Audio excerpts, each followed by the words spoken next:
character as created by Stan Lee and Steve Ditko, the whole point of the character was the anti-superhero. At that point in the history of comics, heroes were all very square-jawed and noble, and teenagers were sidekicks. Most comic book characters at that point had all been idealized. And there was Peter Parker, and here's the antithesis of every hero you've ever seen. He's just like us. He's a schlub. He's skinny. He's geeky. He can't get a date. He's broken out in zits. Nobody loves him. He's, most comic book readers were that kid. He kind of broke the mold of the traditional superhero, and Stan did a wonderful job of making him us. And we could see ourselves in the adventures, and we could see that having superpowers may be a really great thing and a fun thing, but it also has its downside. And certainly if you have a sense of responsibility, it can be a burden.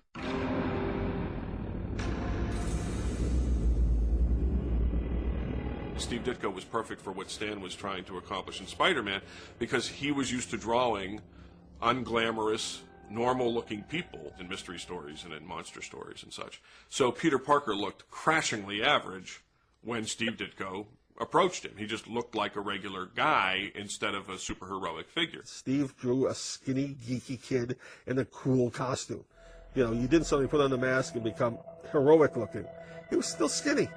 The superpowers had to do with the spider bites, so spiders don't have attractive, heroic bodies. Steve went with what was right. He never moved like anybody else. In the room, he'll sit on the wall or on the ceiling. His instinct for what that character was and should be was impeccable.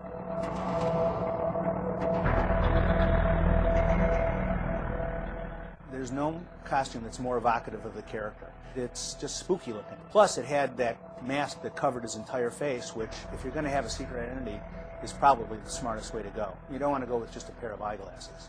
Let me just say that. It's an amazing design for a costume. In the original few issues, where it was not a red and blue costume, it was a red and black costume. And Steve did some amazing covers where he made use of that, where all you would see are the red parts of the costume against the black background, and he'd just disappear into the darkness.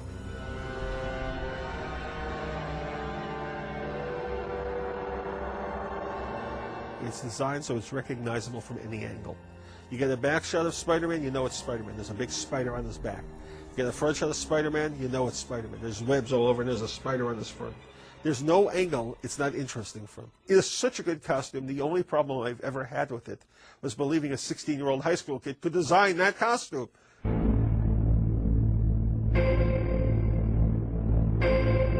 When John Romita came along on the strip several years later, it was at a time when Spider-Man was gaining in popularity.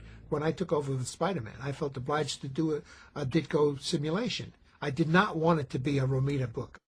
Now, John Romita came from romance comics. He was very used to drawing glamorous, beautiful-looking people. Peter Parker subsequently started to become more handsome, and Spider-Man became more daring and dashing and muscular, and Stan embraced what Romita was doing, and the book only increased in sales. I mean, it actually probably made it more accessible for people who were looking for a superhero comic who might have picked up Steve Ditko's work and found it too quirky. The one advantage the book had by getting John was they could introduce Mary Jane in the way she ought to be introduced. As brilliant as Steve was, beautiful women were not his forte. And there you go at the end of John's first issue. Face the Tiger, you just hit the jackpot. Every comic book reading boy in America who hadn't hit puberty on that page. I was incredibly lucky. I was working with artists who were geniuses. I mean, Steve Ditko, John Romita, these guys not only were great artists, but they were great storytellers. They knew how to tell a story from panel to panel so that every panel was interesting and each one logically followed the other in sequence, making it easy to follow the story and interesting to follow the story. I could do 20 pages of drawings from a plot, and a lot of times I had misgivings. I was not sure I had done certain things right. Did I leave enough room? Does it make sense? Is the transition clear? And I would give it to him sheepishly, hoping it would be okay. When I got it back with his dialogue in it, it was like, wow, it looks like I planned it that way. He did things to what I did that were never in my mind.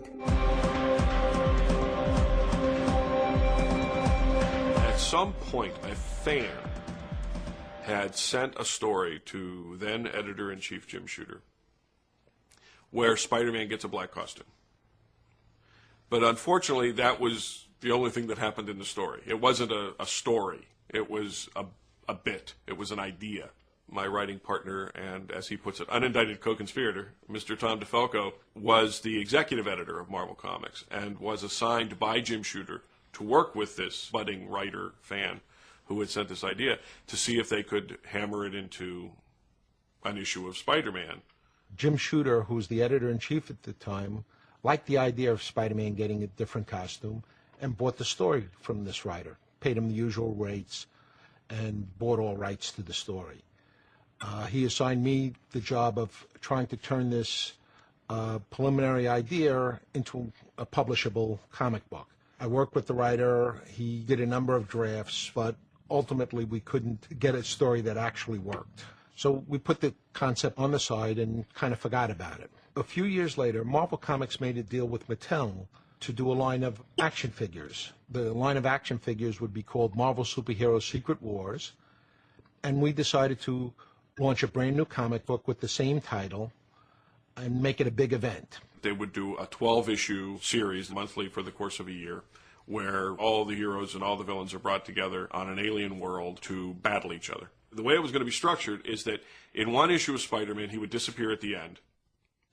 And then the next month, he would come back from the Secret Wars, making references to all the weird things that happened to them while they were gone at the Secret Wars, which would compel people to buy the 12-issue Secret Wars series. And they would see that it impacted their character, so they would be more curious as to how that happened. Like the Hulk came back with a broken leg, and the Fantastic Four came back with a new member. So to bring the reader back, it was a great idea. We sat around the office and tried to think of what special things we could put into this comic book to really show the readers that it was something special.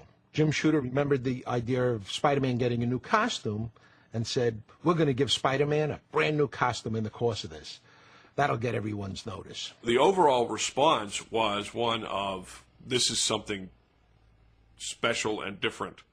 And people bought into it. People thought, oh my gosh, after 20-some years, 25 years, they're making a major change to a major comics character. He hired a number of artists who made a bunch of different designs, trying to find something that looked, exciting enough to be worthy of Spider-Man's new look.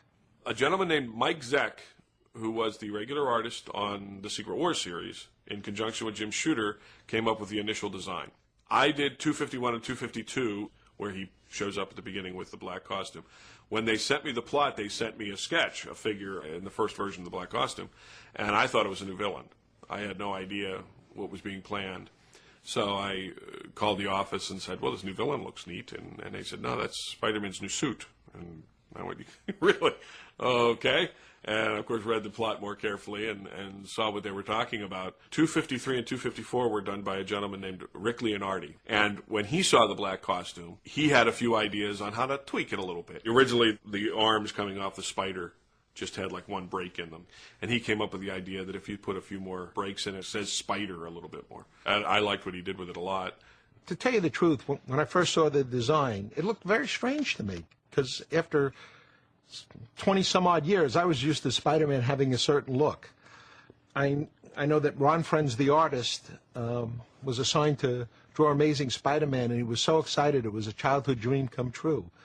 But he thought he was going to get to draw the real Spider-Man. When he first saw these designs, he thought this was a villain that was coming on the book. He was so disappointed to find out that he was finally going to get to draw Spider-Man, but it was not the Spider-Man that he grew up with. Yeah, the new costume was quite a departure from the old one. I mean, here we have a black costume with a big white spider insignia on it. It was very striking. Rick Leonardi made a small change. The spider that Mike Zeck designed had a single point at the end of its abdomen.